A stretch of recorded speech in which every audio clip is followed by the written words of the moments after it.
I'm Kelda Yoon. A man in his 20s is dead, the latest victim of gun violence in our city after he was shot and killed last night near Black Creek and Trethewey Drives, an area that has seen its share of violence that some residents say is getting out of hand. And one counselor says she's trying desperately to clean up.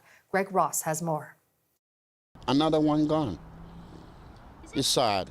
This man, who didn't want to appear on camera out of fear for his safety, says he had seen the victim of last night's shooting hanging around his building on Clearview Heights. Very young. I know the young man too. I saw him come around here sometime. It happened just after 8 o'clock Monday night. A man in his 20s was rushed to hospital with gunshot wounds where he later died. At this point, police are still searching for those responsible. At this time, I have no suspect or vehicle descriptions. Our officers are currently on scene speaking with witnesses and viewing surveillance videos. Some residents say the violence in this neighborhood has become a big problem. They say young people from outside of the neighborhood are coming in and causing problems. Their frustration is that every kid from everywhere come hang out here, and it's not right. They don't live here. They play high music, volume music when people work. It's an issue that City Councillor Francis Nunziata knows all too well. What they've created is an entertainment district where they have music, parties, and people loitering. Nunziata says they're using city property behind the buildings on Clearview Heights. She says she's been working for months to get the city's parks department to do something about it, but it keeps getting put off. We had a date for October 1st that the city was going to go in with the police and parks and clear everything up, but then that didn't happen. CBC News reached out to the city, but they didn't respond to our questions about the ongoing problems in the area. Councillor Nunziata says she wonders if last night's shooting would have happened if the city had done something. It could have been avoided if we just cleaned up the site sooner rather than later. Police, warned us that if we don't clear this up ASAP, there's going to be a shooting. She says she's going to continue to push the city to clear up that area. Greg Ross, CBC News, Toronto. Police in York Region are searching for multiple teen boys tonight in relation to a sexual assault investigation in Vaughan. Police say it happened late Sunday night in the area of Norwood Avenue and Jane Street. They say a female youth was approached by a group of at least 5 males that she didn't know. Police allege the victim was then taken to a secondary location where she was sexually assaulted. All 5 suspects are described as 15 to 18 years old. Investigators are asking anyone who may have seen something suspicious in the area between midnight and 1 a.m. or has dashcam footage to contact them. A group of students is suing a Markham company for more than $100,000 tuition that they paid for what they say turned out to be an unapproved training program. And they're not the only ones looking for money from the business. The company and its owner also owe the province thousands of dollars in fines. Angelina King explains. The company promised hopeful students a near guaranteed job in web development, mentorship from employees at big companies like Google and Amazon, and an internship program. But some former students we spoke with say the course they paid around $10,000 for was not at all what was advertised. Now, 10 people are suing the company, Mark to Win IT Solutions, and the man behind it in small claims court in hopes of getting their money back. Altogether, the lawsuits total $108,000. They've not yet been tested in court. We lost money, lots of money, and also we lost time. And now we're still in the lawsuit, so it's more time, energy, and anxieties. With the over $10,000, I could get at least a certificate or something from a good college. According to the Ministry of Colleges and Universities, Mark to Win operated under 2 other names, Metadata Plus and IT Lab Pro, though the owner denies involvement with the last 2. They weren't allowed to be offering any sort of training programs because they weren't registered with the government. In July, the government ordered IT Lab Pro and its owner to stop advertising and offering vocational training and fined them both. Those fines have accumulated escalated to nearly $200,000. Jinwei Xu, who goes by Mark, told the CBC his program is cutting edge. He denied the students' allegations, saying, though not exactly the same as advertised, each student, including the plaintiffs, signed service agreements which were adjusted by the individual's experience, expectations, and the price negotiated. He says his company is exempt from provincial regulations and says he asked the government to stop the fines from accumulating as he applied for a review, but says he was refused. Xu also says so far he's paid $2,000 in fines and told the government he and his company stopped providing and advertising the programs even before they fined him in July. 以及 IT 及 Data Bootcamp 培训。 But this video posted to YouTube in mid-August shows IT Lab Pro advertising a training program. And as of late August, its website was still offering training courses similar to the one Rojang Shung took, but the course pages have since been taken down. Shung borrowed $10,000 from his mom for a 2-month virtual course. In the end, he says he learned more on his own by watching videos online. He's also suing the company and Xu. I don't think he will stop unless there's really serious consequences against this. I just want the government to shut them down. In the last 15 years, the provincial government has issued nearly $3 million in fines against about 180 unregistered career colleges. It told us, in general, businesses that don't comply with orders could be fined further or even charged under the Provincial Offences Act. Angelina King, CBC News, Toronto. Another expansion of alcohol sales at convenience stores is coming. Starting later this week, stores in the province will be able to sell fortified wines like port and sherry. The change comes just over a month after the Ford government first opened up booze sales. Queen's Park reporter Lorena Redekop has more. Starting Thursday in convenience stores, in addition to the bottles of wine, another wine product will be allowed for sale. Fortified wine. It's a product where wine has been added to a distilled spirit. Port and sherry are the most common. A senior government source confirms this, but calls it very minor and more of a housekeeping matter. It will happen as a regulation change. Convenience stores can already sell wine with a maximum alcohol content of 18%, though most wines have less than that. Now, fortified wines at 18% or less will also be allowed at corner stores, though some worry about those with addictions. You're not planning your party and your charcuterie board full of cheese and picking up some fortified wine. We're making very vulnerable people able to access it all over the place. One addiction expert wonders about the impact of making a typically stronger drink more available and how it'll affect alcohol consumption. Accessibility is the most powerful lever. So that's like hours of availability and price, and then retail density.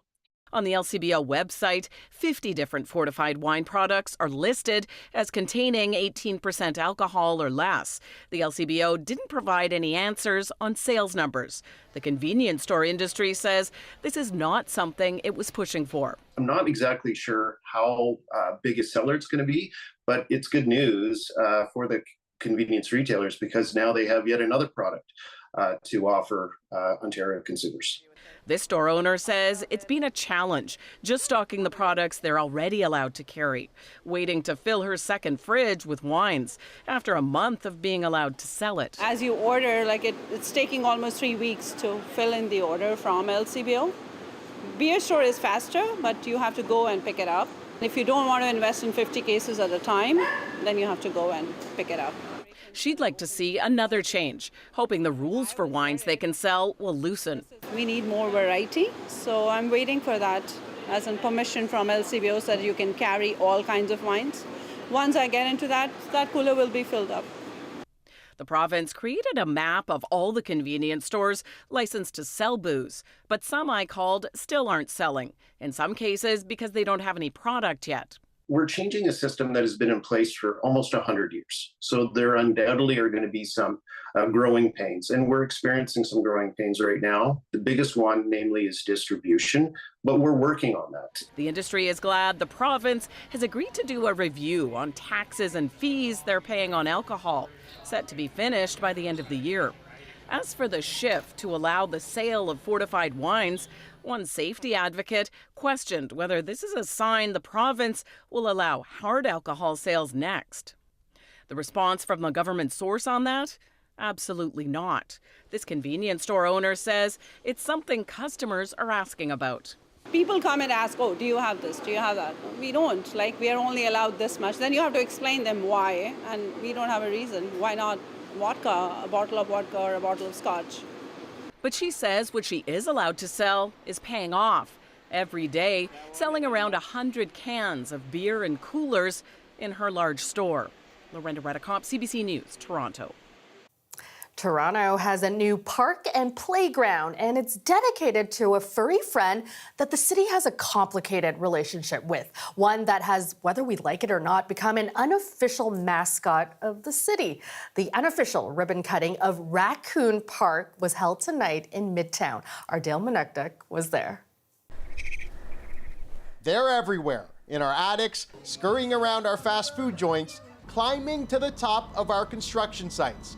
Well, the tables have turned, little guy. Now we can climb on you at Raccoon Park on Soudan Avenue near Yonge and Eglinton. Love them or hate them, they're here. We share the city with them. And yes, we spend a lot of time, and understandably, talking about our grievances with what they do to our properties and our garbage cans. But they're also part of our lives, and sometimes you gotta take even the things that frustrate you and celebrate and embrace. Local councillor Josh Matlow brought out the community to unveil the park. 3, 2, 1. Kids seem to love it. They also love raccoons for reasons only kids would. What do you like about raccoons? That they're smelly. Sometimes they're funny when they get messy. And I really like that about raccoons. One raccoon decided to crash the party, but you know what? Let's just ask him. Let's just be clear here. You were not asked to come here by the city councilor or the city. No, I was not. What's the story behind the raccoon costume then? This is called a kigurumi. It's just a onesie. This is a raccoon themed one because I live in Toronto and I love raccoons. Fair enough. He's just one of the 110,000 plus people in the growing community. The city began planning the park 7 years ago and started building last year. It was Toronto that asked for an animal-themed park. This landscape architect chose the raccoon. But the park is meant to be more than just an ode to the trash panda. We wanted this to kind of be that hub that brought both communities together, both new and established. And so we're mixing older style materials, being natural, in with a little bit more of a contemporary approach. Speaking of old and new. And only 5 to 12-year-olds should be here. No fighting, no bullying, and you should be kind to everyone. Apparently, I am breaking the rules. Now, I think this park is pretty cool. As a father of 2 young children, I think I have some good experience with that. But let's ask somebody who's reviewed most, if not all, of the parks in Toronto. Basically, art that you can climb on, really, is the best way. Andrew Moore goes by the Danforth Dad and has reviewed nearly 250 Toronto playgrounds. Criteria is equipment, location, and extras. Raccoon Park scored an 81 out of 100.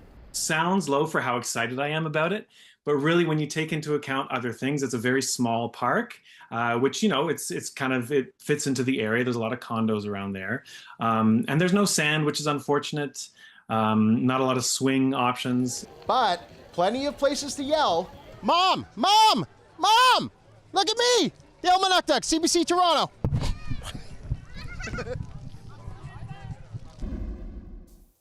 Welcome back. A Canadian professor from the University of Toronto is a co-winner of this year's Nobel Prize in Physics.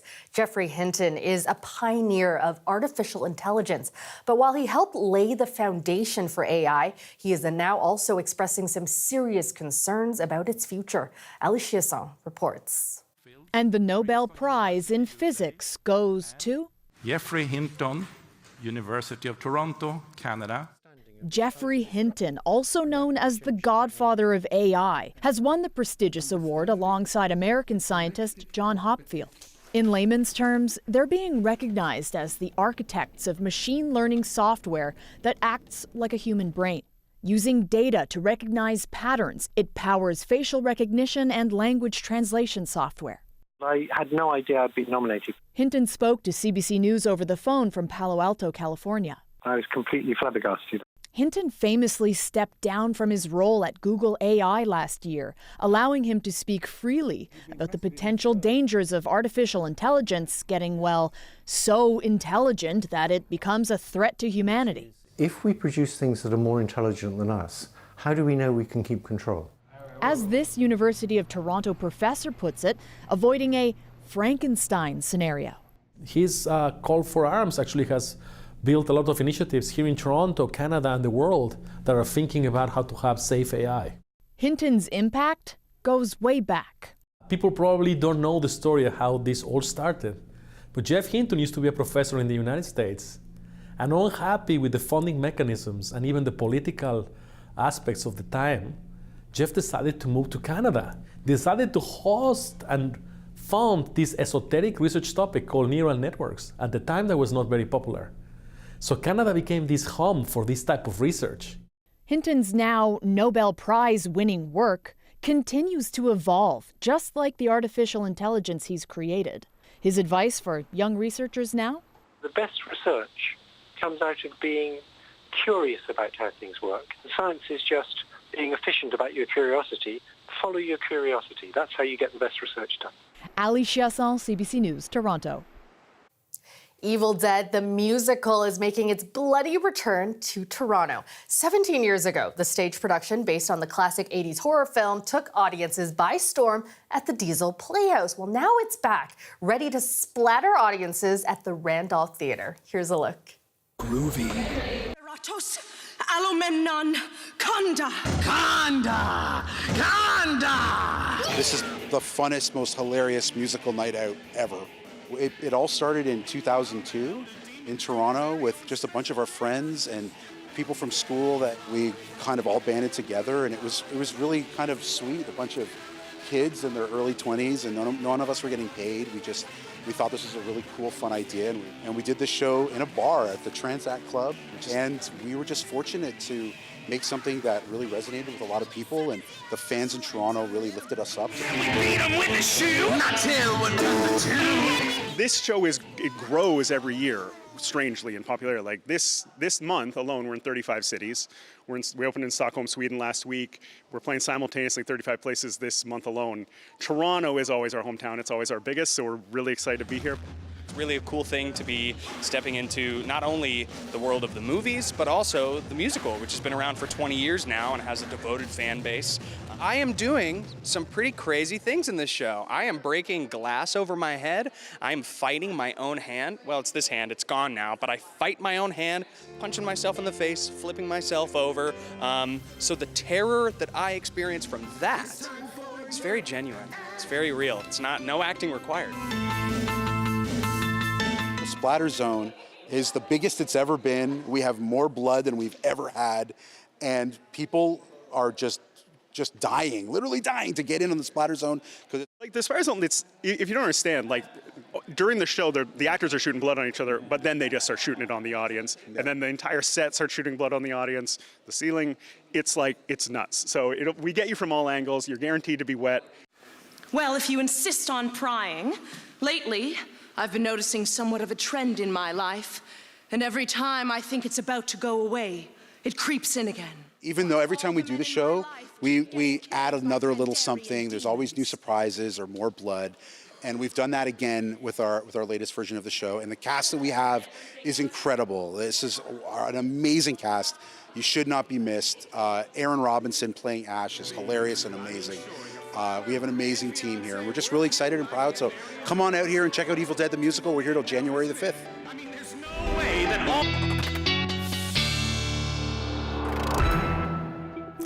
And Colette, let's start south of the border because all eyes are on Florida as it braces for what is expected to be a devastating storm. Yes, there's a reason so much focus is putting here. It's not, just grandizing and trying to get people alarmed. There is a very good reason reasons. And one, if we take a look, you could see pretty clearly that eye wall. So it did regenerate, and so it went down to a Cat 4, but now it's back up to Category 5 once that process occurred.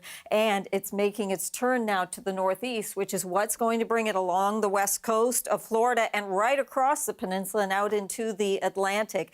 As it approaches, a bit of wind shear, yes, and the waters are not quite as warm, so still it will be a major hurricane of a Category 3. And even though the extreme winds may come down a little bit, the size of this is going to be expanding, in fact, almost doubling in size.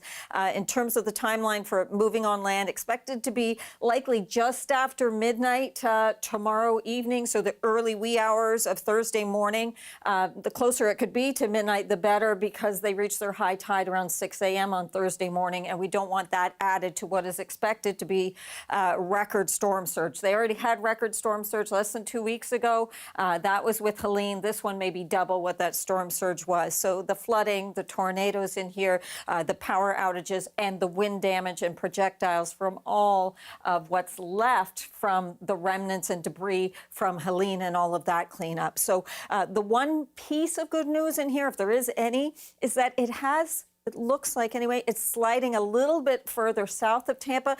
Tampa direct or north is a worst case scenario. A little bit south, it's not good, but it is slightly better in terms of how that storm surge will play within the bay and those 3 million people in that area. But this whole area is called the cone of uncertainty, so it could still move south of that. It could still move to north of where you're seeing that target in there. And that's why we're watching it so carefully. A little look at some of those upper winds that are a bit stronger there, and that will help to take a bit of the top off in terms of the growth of that system as it approaches.